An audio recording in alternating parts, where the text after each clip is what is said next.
Hey everyone, and welcome back to another explainer. Let's just dive right in today because I want you to picture a scenario. It's midnight.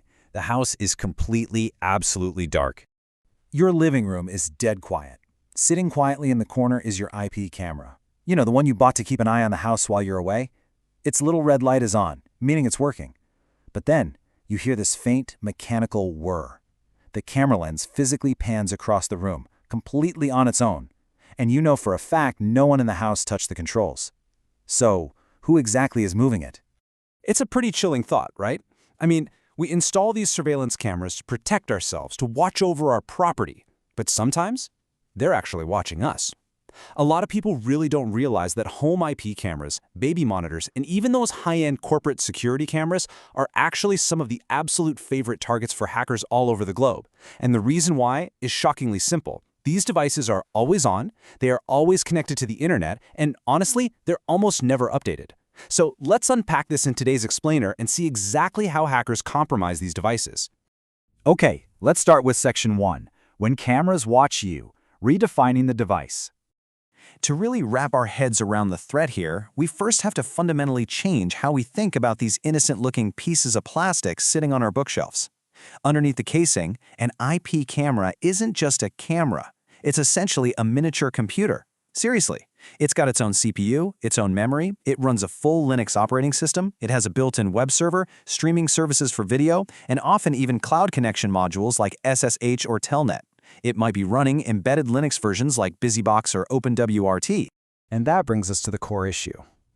Because when a hacker looks at your smart camera, they don't see a camera lens.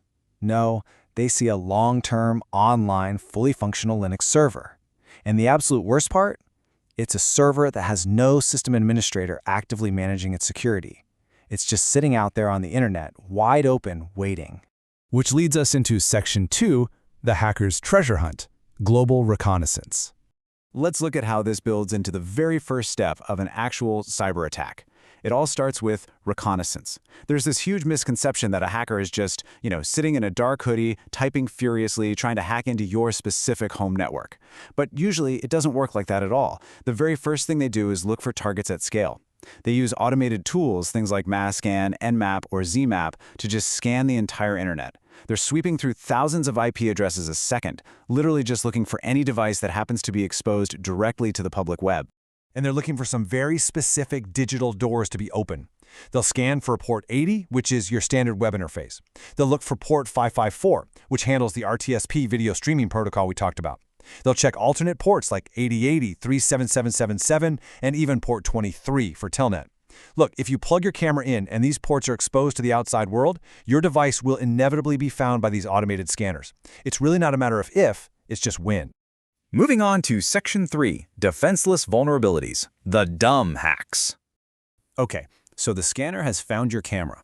You're probably thinking they now have to deploy some highly sophisticated state-sponsored zero-day exploit to get inside, right? Well, the reality is incredibly embarrassing. We expect high-tech hacking, but what actually happens is zero-tech hacking. A massive number of these compromised IP cameras require absolutely no advanced technical skills to break into. Why? Because a huge chunk of users simply never change the default passwords.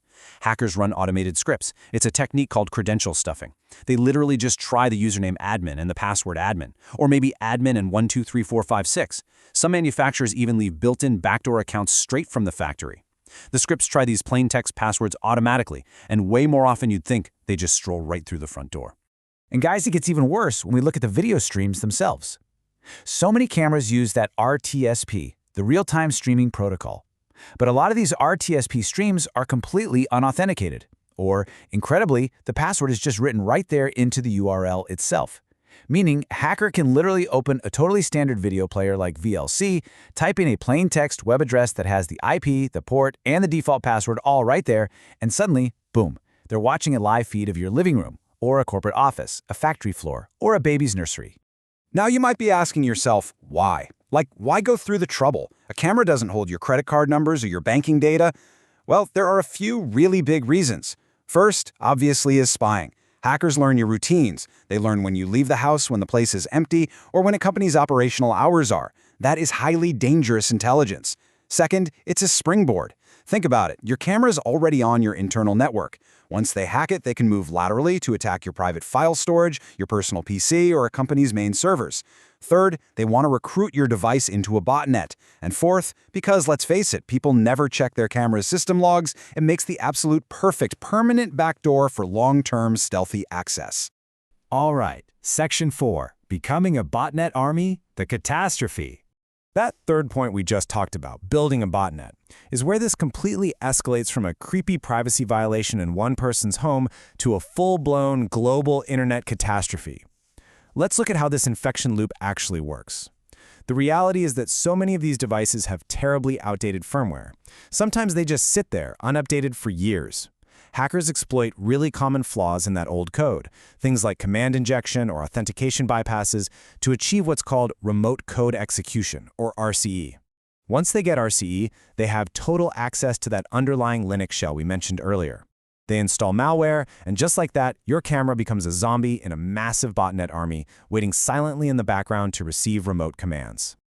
And if you think this is just theoretical, back in 2016, the world witnessed exactly what this looks like on a massive scale. It was an event that totally shocked the cybersecurity world, the Mirai botnet. Mirai was a piece of malware specifically designed to infect IoT devices, like IP cameras, home routers, and DVRs. It automated everything we just discussed, the scanning, the default password guessing, and infecting the host.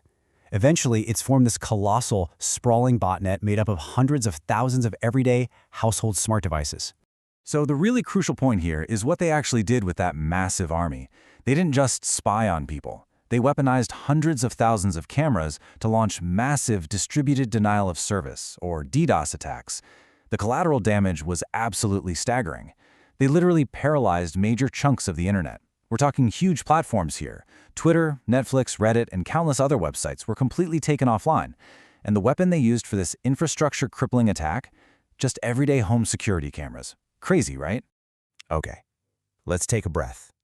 Section 5, 5 Ways to Protect Devices, your defense checklist. Hearing all this can feel super overwhelming for sure. But the really good news here is that because these attacks almost always rely on basic oversights, defending against them is actually pretty straightforward. Let's run through how you protect yourself. Here's your ultimate security checklist. Step 1. You absolutely positively must change that default password immediately. No more admin/admin. Use a long password with special characters that you don't use anywhere else. Step 2. Do not expose the camera directly to the public internet, meaning no port forwarding. If you need remote access, use a VPN or a secure cloud relay. Step 3. Actually update the firmware. Manufacturers do patch these vulnerabilities, but a patch is useless if you don't install it. Step 4. Turn off services you don't need. If you aren't actively using Telnet, UNPP, or RTSP, just turn them off in the settings. And Step 5. Isolate your smart devices into a separate virtual LAN or VLAN. Do not let your cheap smart camera sit on the exact same network layer as your personal laptop or your company's servers. This completely stops hackers from using it as a springboard.